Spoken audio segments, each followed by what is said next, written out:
জয় শ্রীকৃষ্ণ বন্ধুরা, কেমন আছো তোমরা সবাই? আশা করি তোমরা সবাই অনেক ভালো আছো, সুস্থ আছো। তো প্রতিদিনের মতন আমিও নিয়ে চলে এসেছি আজকের একটি দুর্দান্ত স্বাদের জলখাবারের রেসিপি নিয়ে। তো তোমরা দেখেই বুঝতে পারছো এটা একটা নিরামিষ তরকারি।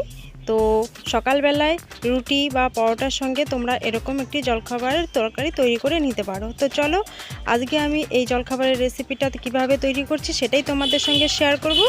আর পুরো ভিডিওটা দেখো, নিশ্চয়ই তোমাদের ভালো লাগবে। তো চলো শুরু করি। তো প্রথমেই দেখো এখানে আমি কুমড়ো আর আলু একই রকম সাইজের করে আমি কেটে নিয়েছি। তো এখানে আমি আর কিছুই ব্যবহার করব না। তো প্রথমেই দেখো আমি এখানে কড়াইতে পর্যাপ্ত পরিমাণে সর্ষের তেল নিয়ে নিয়েছি আর দিয়ে দিলাম সর্ষের তেলের মধ্যে একটু কালো জিরে ফোড়নে। এবার যে কেটে রাখা কুমড়ো আর আলুগুলো রেখেছিলাম সেগুলো এবার এই তেলের মধ্যে দিয়ে দেব।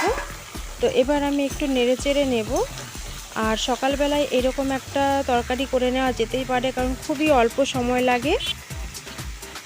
তো এরপর আমি দিয়ে দেব 3-4টে কাঁচা লঙ্কা, কারণ এরকম তরকারিতে কাঁচা লঙ্কাটা দিলে খুব ভালো লাগে।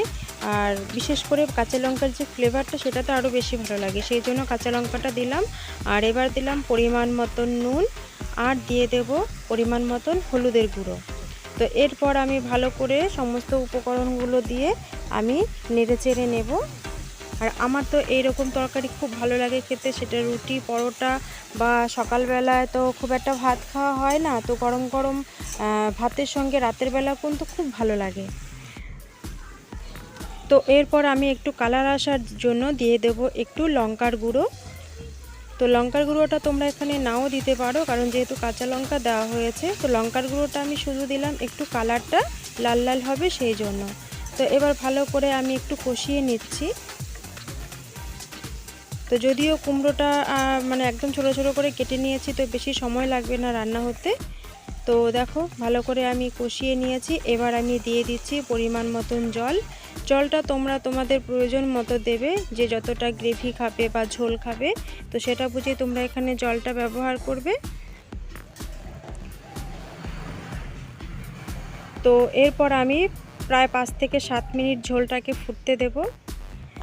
তো দেখো ঝোলটা বেশ ফুটে উঠেছে আর সমস্ত তরকারিটাও বেশ সুন্দরভাবে হয়ে উঠেছে। এরপর আমি দিয়ে দেব একটু চিনি, কারণ এরকম তরকারিতে চিনি না দিলে ভালো লাগে না।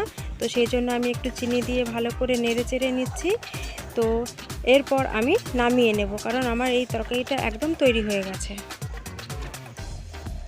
তো এরকম যদি তরকারি তোমরা বাড়িতে করে নিতে পারো, সবাই খুব মানে আঙুল চেটে খাবে, এইটুকু আমি বলতে পারি। তো চলো আজকের আমার এই রেসিপিটা যদি তোমাদের ভালো লাগে তাহলে অবশ্যই লাইক করো, কমেন্ট করো, শেয়ার করো। আর আমার চ্যানেলে যদি নতুন হয়ে থাকো তাহলে অবশ্যই চ্যানেলটিকে সাবস্ক্রাইব করে পাশের বেল আইকনটি অল নোটিফিকেশান করে দেবে। তো চলো এখনকার মতন দুষ্টুমিতা তোমাদের টাটা বাই বাই বলছে। তোমরা ভালো থেকো, সুস্থ থেকো আর সাবধানে থেকো, আর দেখতে থাকো দুষ্টুমিতার নতুন নতুন ব্লগ, ভিডিও, রেসিপি। তো চলো টাটা বাই বাই।